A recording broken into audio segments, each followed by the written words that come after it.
제목으로 우리 같이 말씀을 나누겠습니다. 요즘 인터넷 뉴스를 보다 보면 헤드라인에 어떤 교회라는 이야기, 어떤 목사님이라는 이야기가 이제 제목에 뜨면 두렵고 무서운 마음이 먼저 듭니다. 아시다시피 요즘 뉴스에 나온 교회 얘기들 중에서 좋은 이야기가 별로 없기 때문입니다. 조금 무거운 이야기지만 뉴스의 내용들이 어떤 내용들입니까? 어떤 교회에 어떤 아무개 목사가 거액을 횡령했다. 또는 엄청나게 큰 교회를 세습했다. 어디 재단 이사장이 어떤 목사님이셨는데 탈세했다. 그 금액이 어마어마하다. 심지어 칼부림이나 성추행, 폭행과 같은 그런 흉악 범죄 사건을 다루는 기사에서도 범인이 아무개 목사였다. 이런 식의 기사를 여러 번 봤기 때문에 이제는 인터넷 랭킹 뉴스에 교회라는 단어 또는 목사라는 단어만 봐도 혹시 하는 마음이 쿵 하고 그렇게 철렁하는 마음이 드는 것입니다. 그런데 더 무서운 것은 댓글입니다. 이런 사실만 알아도 우리는 마음이 너무너무 아프고 마음이 철렁한데 댓글은 더 잔인합니다. 우리 그리스도인들이 잘못했기 때문에 우리 그리스도인들이 욕먹는 것까지는 정말 부끄럽다 그냥 이렇게 생각할 수 있는데 우리 예수님까지도 모독하고 우리 예수님까지도 욕을 한단 말이에요. 그런 걸 보면은 그렇게 글을 쓴 사람들이 정말 불쌍하다 이런 생각을 하면서도 이러한 댓글에 추천수가 너무 많은 것을 보면 어떻게 여기까지 오게 되었나, 왜 이렇게 되었나 하는 마음에 참 마음이 씁쓸하고 마음이 아픕니다. 그런데 세상 사람들이 교회를 보는 눈이 그리고 그리스도인들을 보는 눈이 이러하기 때문에 우리가 사는 세상에서도 우리가 만나는 그 세상 사람들의 눈과 그 반응도 좀 비슷한 것 같습니다. 저도 중고등학교 친구들 중에서는 이제 믿지 않는 친구들이 많아서 그 친구들과 이제 자주 만나지는 못하지만 한 1년에 한두 번쯤 만나게 되는 그런 친구들이 있는데요. 그 친구들과 이야기를 하게 되다가 기회를 봐서 이때다 싶을 때 이제 교회 이야기나 예수님 이야기를 꺼낼 때가 있습니다. 근데 어떤 한날은 어떤 친구가 야, 너 자꾸 교회 얘기 꺼내면 너까지도 무서워지려고 하니까 그만 좀 해 하고 말하는 것이었습니다. 그 말을 듣고 나서 저는 마음이 정말 씁쓸했습니다. 아니 교회 얘기가 무서운 얘기입니까? 교회 얘기 절대 무서운 얘기 아닙니다. 그러나 뉴스에 하도 교회에 대한 안 좋은 그런 소식만 나오다 보니까 그 친구에게는 교회 다니는 사람들까지도 무서운 사람들로 인식이 되었던 것입니다. 우리는 지금 이런 시대에 살고 있습니다. 그리스도인으로 살면서 그리스도인이라고 하면 욕먹는 이런 시대에 그리스도인으로 살고 있습니다. 예전에도 이랬던 것은 아닌 것 같습니다. 70년대나 80년대 직장생활 경험이 있었던 그 어르신들의 얘기를 들어보면 그때는 이제 취업할 때 면접에서 교회 다닌다 이런 얘기를 꺼내면 가산점이 있었다고 합니다. 그 정도로 그때는 그 시절에는 교회 다니는 사람들의 정직성이나 성실성 그리고 성품에 대한 그런 신뢰도가 굉장히 높았던 것입니다. 그런데 지금 교회 다니는 사람들의 평가가 어떠합니까? 교회 다니는 사람들, 그 많은 사람들이 말하는 대로 그 뉴스에 나오는 사람들은 정말 소수이다. 정말 특별한 경우이기 때문에 뉴스에 나오지 않았겠느냐? 그 말을 맞다고 칩시다. 그렇다면 지금 우리 주변에 있는 그리스도인 아니면 우리에 대한 세상의 평가는 어떠합니까? 제가 언젠지 기억은 잘 나지 않지만 이런 이야기를 엿들은 적이 있습니다. 교회 다니는 사람들은 다 세다, 사납다, 날카롭다, 고집쟁이다. 자기 얘기만 맞는다고 한다. 그래서 대화가 아니라 일방통행이다. 소통이 잘 안 된다. 우리 시어머님도 교회 다니시는데 우리 시어머님도 고집불통이고 나를 전도하겠다고 자꾸 나에게 얘기를 거는 그 사람도 자기 멋대로다. 이런 사람들은 알고 보면 다 교회 다니는 사람들입니다. 이런 얘기를 들은 적이 있습니다. 어떻게 생각하십니까? 우리 담임 목사님께서는 너무 젠틀하셔서 그런지 우리 성도님들도 다 젠틀하시고 우리 교회 교육자님들도 다 젠틀하신 것 같습니다. 그래서 우리는 다 공감을 못하실 수도 있을 것 같은데 제가 알고 있는 이 교회 열심히 다니는 사람들 중에서도 사나우신 분들 굉장히 많습니다. 그래서 우리 교회 얘기가 아닐 수도 있죠. 근데 제가 예전에 다닐 그 교회만 해도 권사님들이나 교구 여전도사님들이 굉장히 세셨어요. 근데 생긴 것부터가 너무 세신 거예요. 그래서 일명 그 전도사님 머리라는 것이 있었는데 어떻게 그렇게 이른 아침에 모이는데도 머리에 세팅의 볼륨을 얼마나 빵빵하게 넣으시든지 이 뒷모습을 다 연자전 선생님 쫙 앉아있는 뒷모습을 보고 있으면은 이 누구 볼륨이 제일 큰가 이 자존심 겨루기를 하는 것처럼 그렇게 사자머리를 하고 다 앉아 계셔요. 그리고 이제 그 전에는 이제 그 여전 선생님들은 다 빨간 마이를 입으셨거든요. 그래서 빨간 마이를 입으시고 사자머리를 하고 또각또각 구두 소리를 내면서 막 걸어 다니시는데 목소리는 또 얼마나 큰지. 자, 오늘 저녁 예배 순별로 인원 체크하니까 다 나오세요. 우리 교구 꼴등하면 안 됩니다. 이 말을 딱 하는 순간 그 순장님부터 성도님들까지 벌벌벌벌 떠는 것입니다. 가족 행사가 있어서 곤란하신 분들도 벌벌 떨고, 또 이제 내 남편이 교회 안 믿는 사람이어서 교회 오래 있지 못하는 그런 곤란한 사람들도 다 쩔쩔매십니다. 왜요? 그분들의 사정을 들어주고 그들의 상황을 봐주는 것보다 저녁 예배 출석하는 것이 더 우선이었기 때문입니다. 성도들의 상황을 파악하는 것보다, 성도들을 배려하는 것보다 교회에서 어떤 추진하는 그 일을 성공적으로 끝내는 것이, 그것이 더 중요했기 때문입니다. 그런데 그분들이 교회에서만 그러셨겠습니까?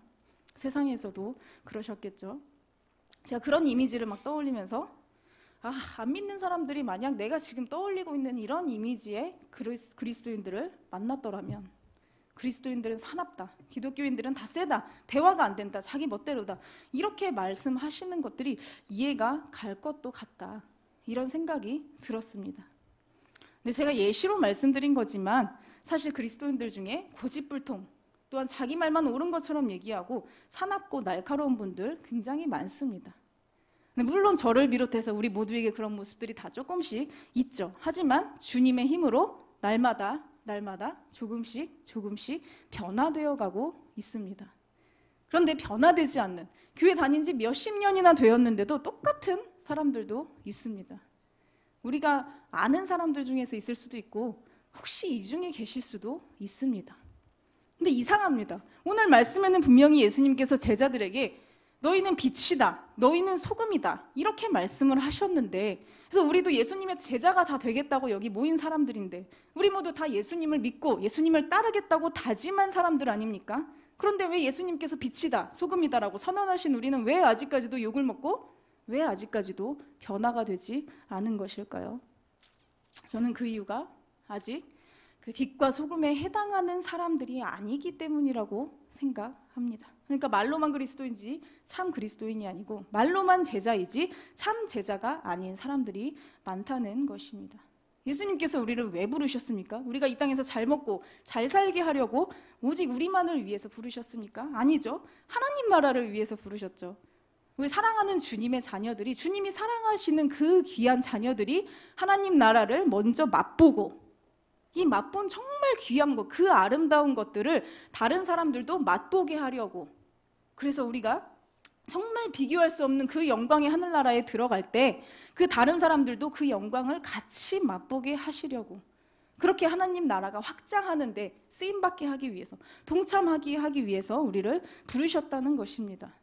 그런데 그 사명을 깨닫지 못하고 현실과 타협하거나, 아니면 깨달은데도 불구하고 모른 척하고 그냥 우리만의 세계에 갇혀 사는 사람들이 너무나도 많은 것 같습니다.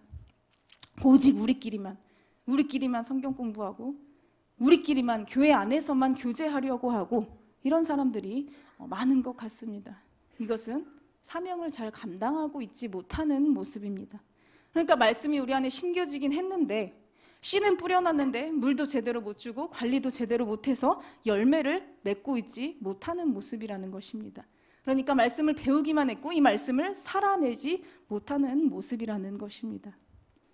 오늘 본문에 예수님께서는 말씀하십니다. 너희는 세상의 소금이다, 너희는 세상의 빛이다. 우리 13절과 14절을 같이 다시 한번 읽어보겠습니다.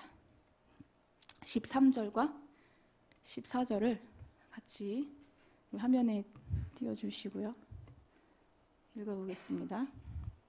13절입니다. 너희는 세상의 소금이니 소금이 만일 그 맛을 잃으면 무엇으로 짜게 하리요? 후에는 아무 쓸데없어 다만 밖에 버려져 사람에게 밟힐 뿐이니라.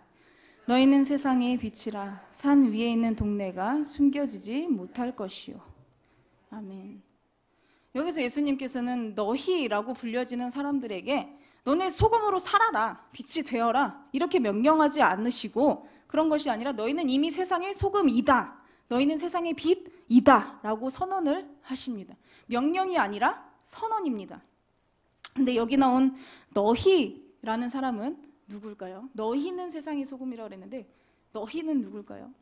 만약 지금으로 따지면 예배 가운데 앉아있는 모든 사람에게 너희는 빛이다, 너희는 소금이다 이렇게 선언하신 걸까요? 아닌 것 같습니다. 오늘 본문은 산상설교, 그 산상수훈의 첫 그 부분입니다.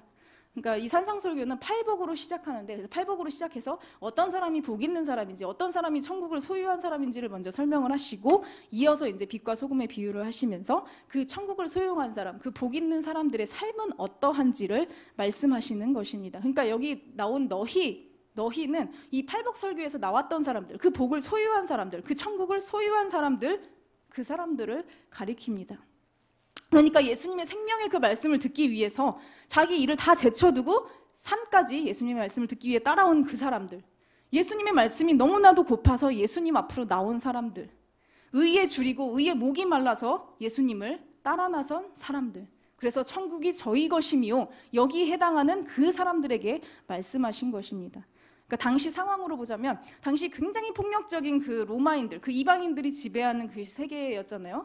그 가운데서 다른 사람들은 다 자기 살 길을 찾아가고 자기 눈앞에 그 살 길을 찾아서 우왕좌왕하고 있는 그때에도 이 땅에서 나의 살 길보다는 모든 희망과 나의 모든 소망을 예수님께 두고 예수님께 왔던 그 사람들, 이방인들에게 굴복하지 않으면 핍박을 받는 그런 상황에서도 모든 희망을 예수님께 두고 예수님 앞으로 나아온 사람들, 얼마나 그 몸과 마음이 상해 있겠습니까?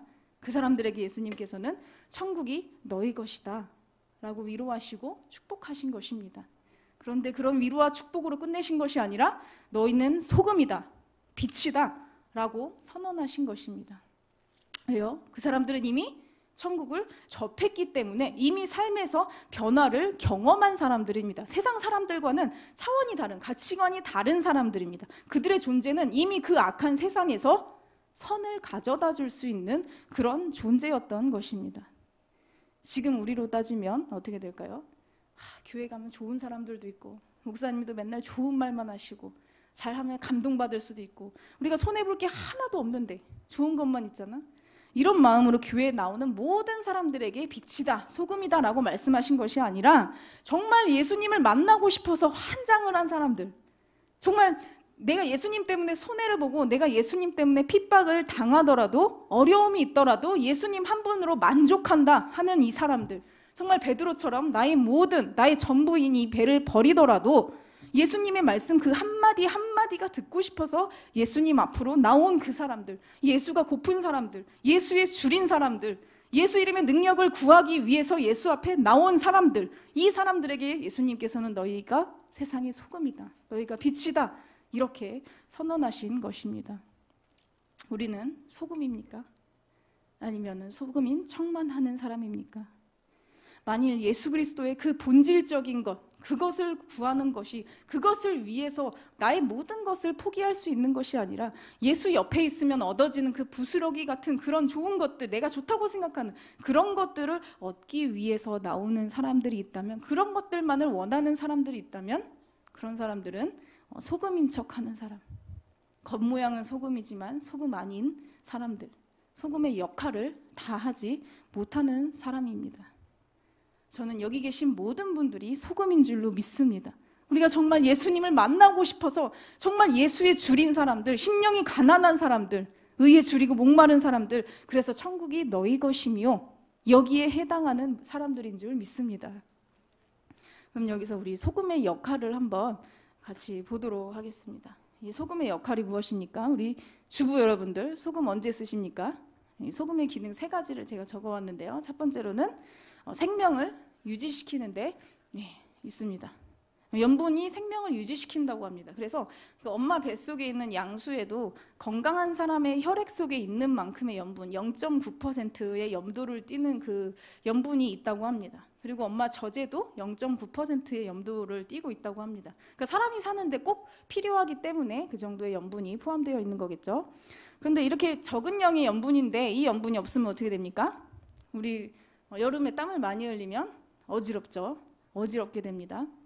그리고 또 혹시 내 피부가 너무 쭈글쭈글하다 이러신 분 계십니까? 이 염분이 없으면 세포가 수분을 잡지 못해서 세포가 쭈글쭈글해지고 이렇게 좀 탄력이 없어지고 그렇게 된답니다. 그리고 또 힘이 빠지고 무기력해진다고 합니다. 그리고 온몸에 전신에 염증이 생기기도 한다고 합니다. 그리고 수분이 너무너무 없는 경우, 심각한 경우에 생명의 위협까지 있다고 합니다.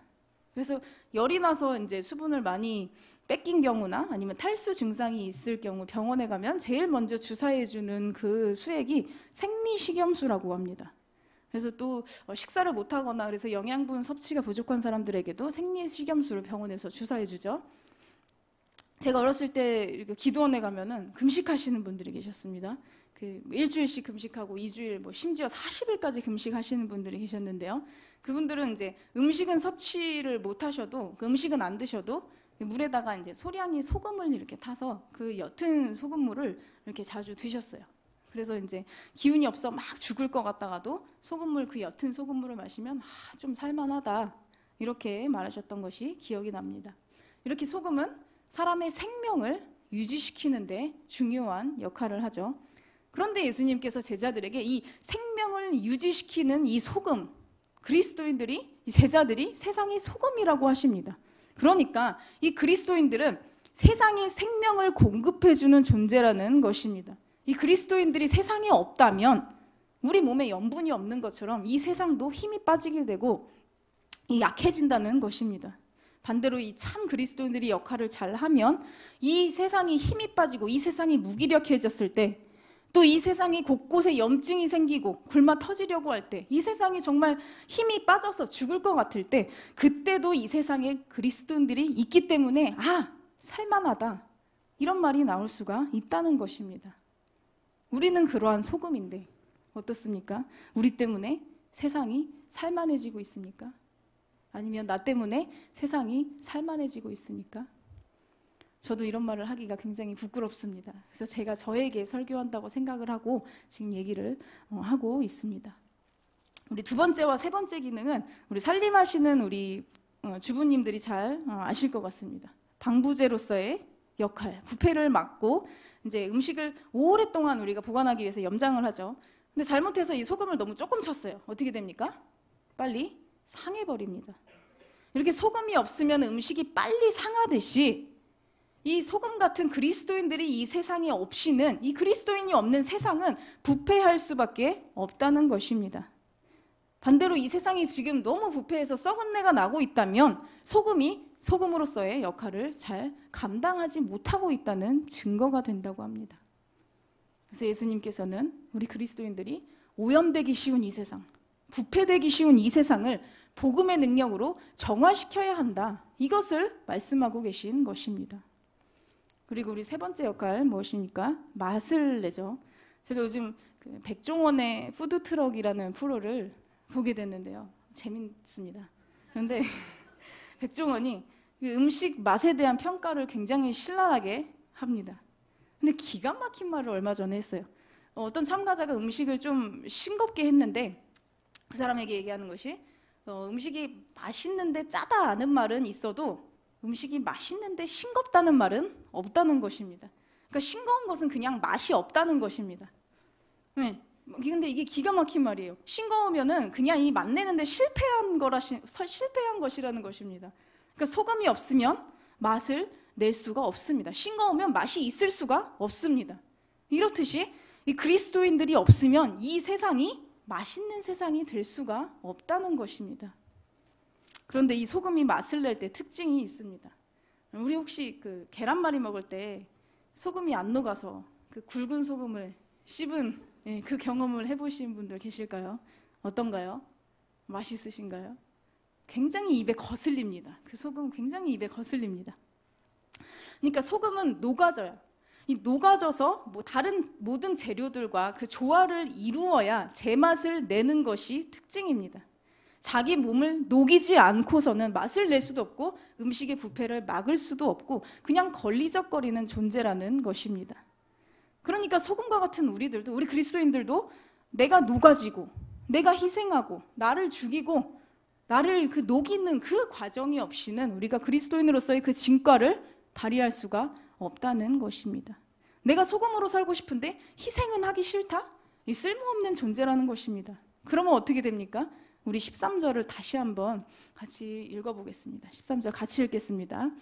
너희는 세상의 소금이니 소금이 만일 그 맛을 잃으면 무엇으로 짜게 하리요?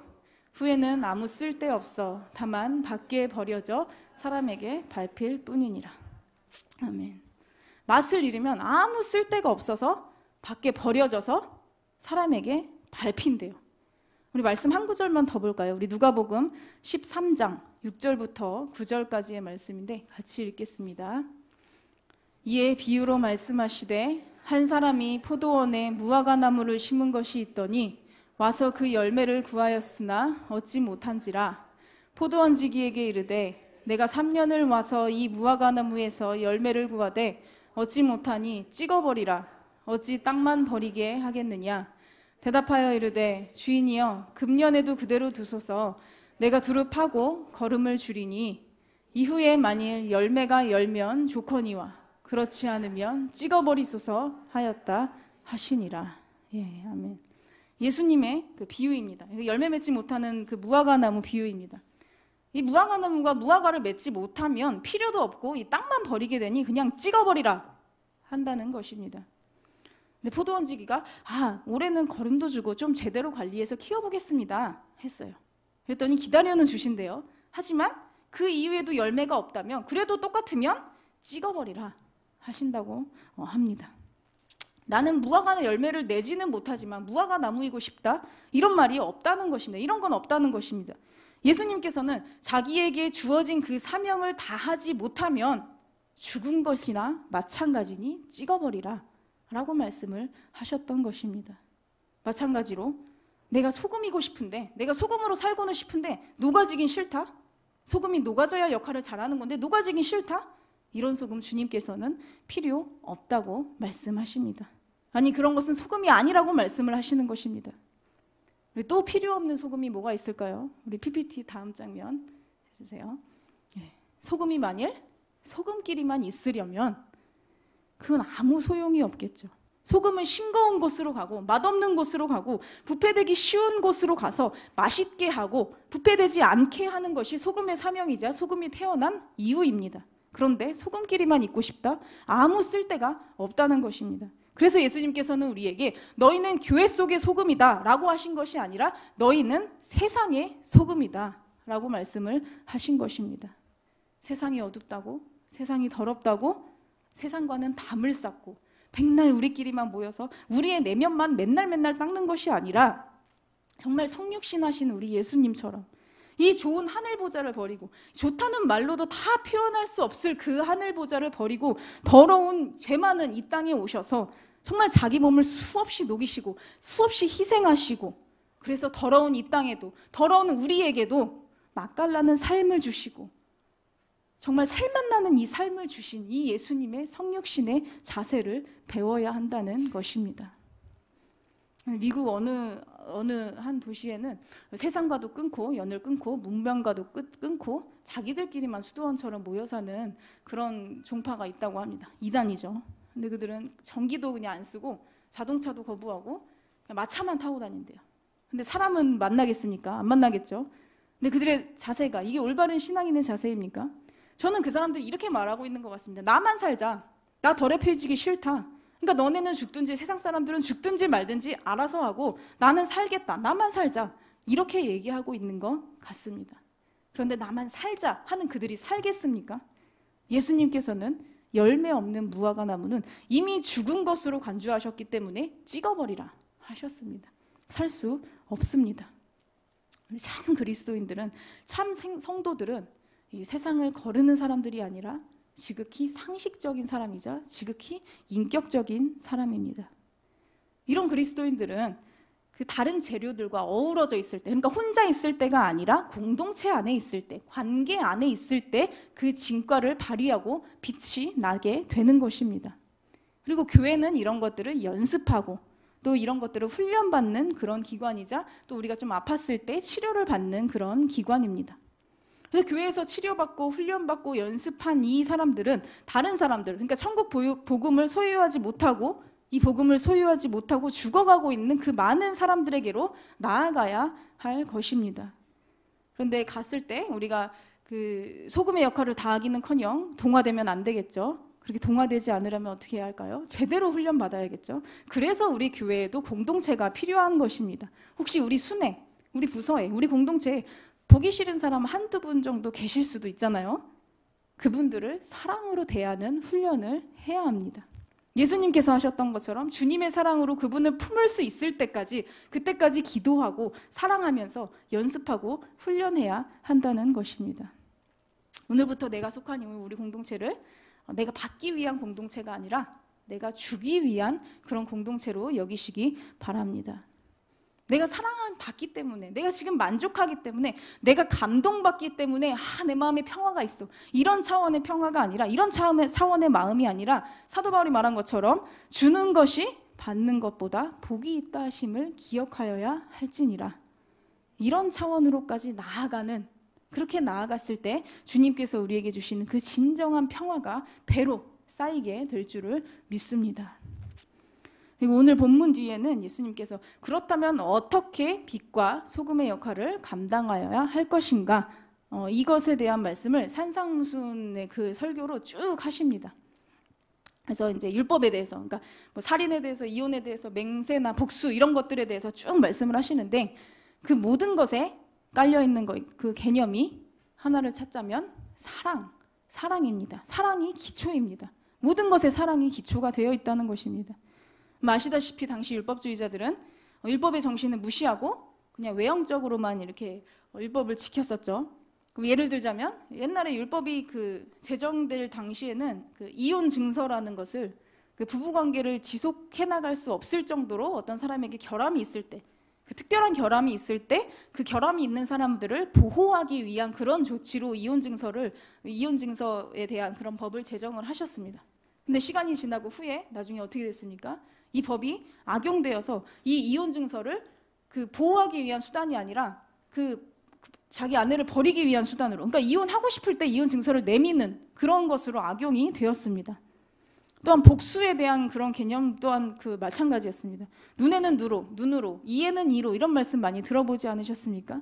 근데 이게 복수하라 이런 뜻이 아니라 사실 이 말씀 하나님께서 재판관들에게 공정하게 판결해라, 그 공정한 판결의 기준을 주는 그런 말씀이었습니다. 그러니까 가해자나 피해자나 다 공평하게 잘 공정하게 다루어져서 싸움을 종결시켜라, 싸움을 끝내라, 이것에 이제 의도로 하나님께서 그 제정해 놓으신 그런 법이었는데, 이 말씀이 나중에는 이에는 이로, 눈에는 눈으로, 복수 이렇게 악용되어서 복수에 꼬리를 물고 싸움이 끝이 나지 않게 되었습니다.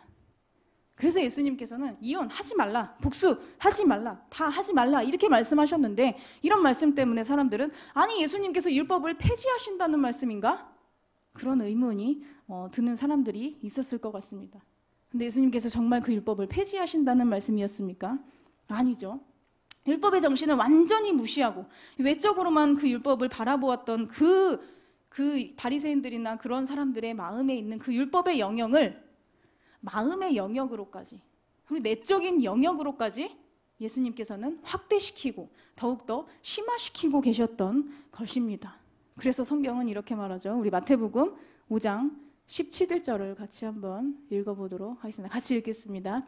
내가 율법이나 선지자를 폐하러 온 줄로 생각하지 말라. 폐하러 온 것이 아니요 완전하게 하려 함이라.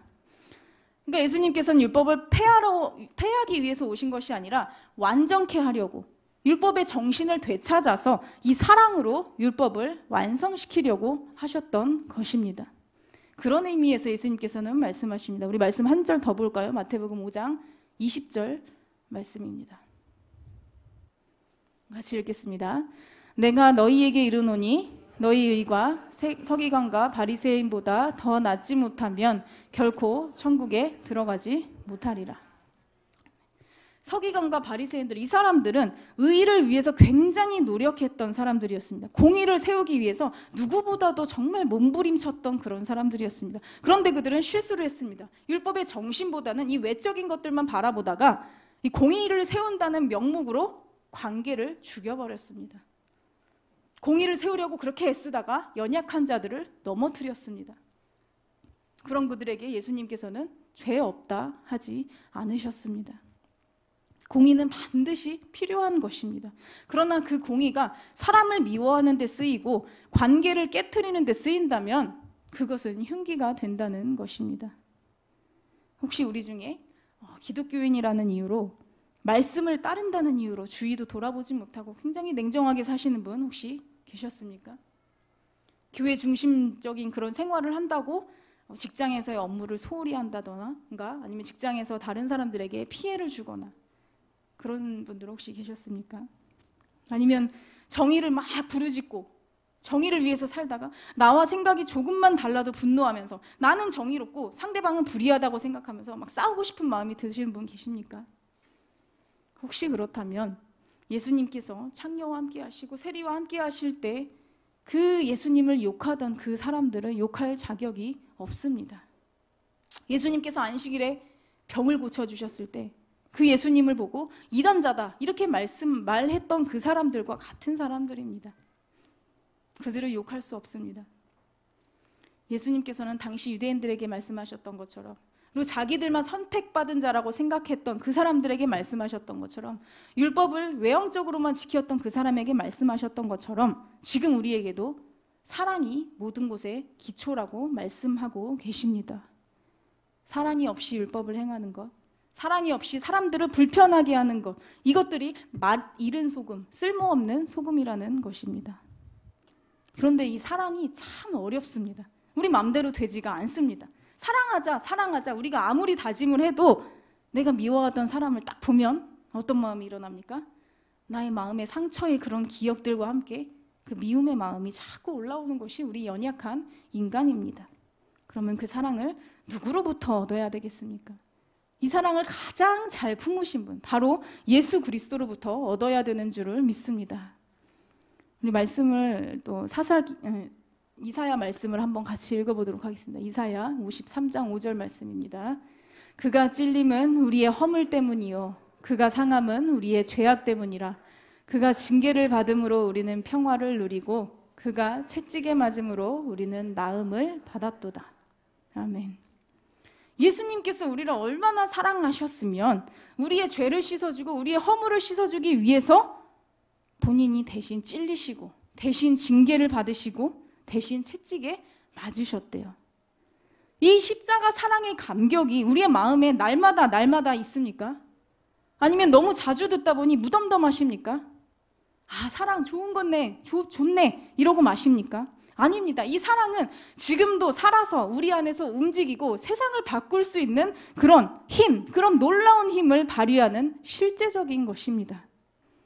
십자가 사랑을 마음에 떠올릴 때마다 울림이 있고 감동이 있는 사람이 바로 사랑의 힘을 발휘할 수 있는 그런 사람이라는 것입니다. 우리 예수님 안에서, 또한 그 예수님을 깊이 만나는 이 예배의 자리에서, 또한 삶의 예배의 자리에서 이 십자가 사랑을 먼저 맛보았으면 좋겠습니다. 그런데 나는 맨날 예수님의 사랑을 예배 가운데서 맛봐. 나는 그 세상 무엇과도 바꿀 수 없는 그 기쁨을 나는 맨날 맛봐. 그런데 이 기쁨이 오래가지 않아 하시는 분 혹시 계십니까? 그렇다면 그것은 받은 사랑을, 그 기쁨을 흘려내지 않기 때문일 수도 있습니다. 주님의 그 사랑, 주님께서 주신 그 사랑, 세상 무엇과도 바꿀 수 없는 그 기쁨을 다 세상으로 흘려보내시길 바랍니다. 그럴 때 내 안에 정말 진정한 평화, 진정한 그 사랑이 배로 이룰 줄을 믿습니다.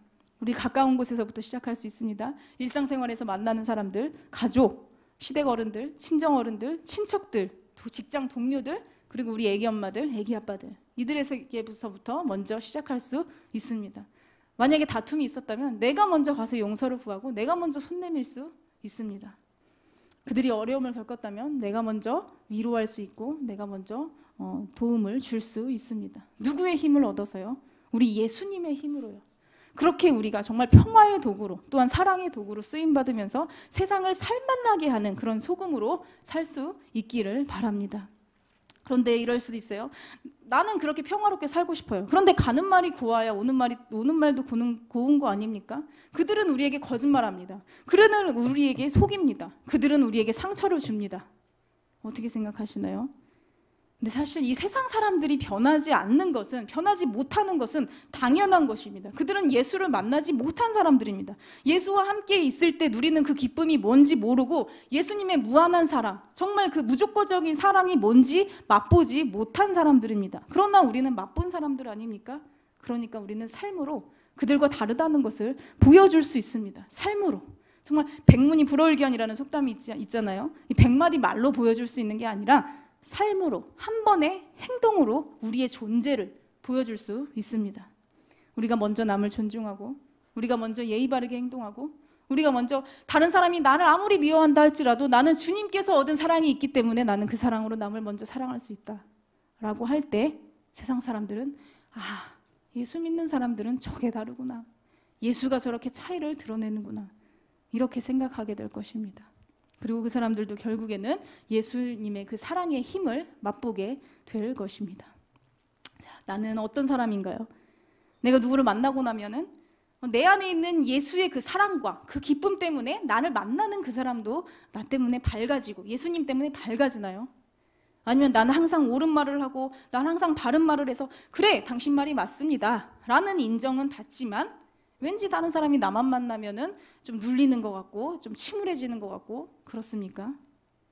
우리 모두가 정말 그 누구를 만나도 내 안에 있는 이 예수 그리스도의 사랑 때문에, 예수 그리스도께로부터 받은 그 기쁨 때문에 나를 만나는 사람들의 인생까지 밝아지게 만들고 나를 만나는 사람들의 인생까지 맛깔나게 만드는, 정말 무기력한 사람들이라도 나를 만나면은 내 안에 있는 이 예수의 생명 때문에 살만하구나, 이렇게 만들 수 있게 되는 그러한 모든 삶을 사셨으면 좋겠습니다.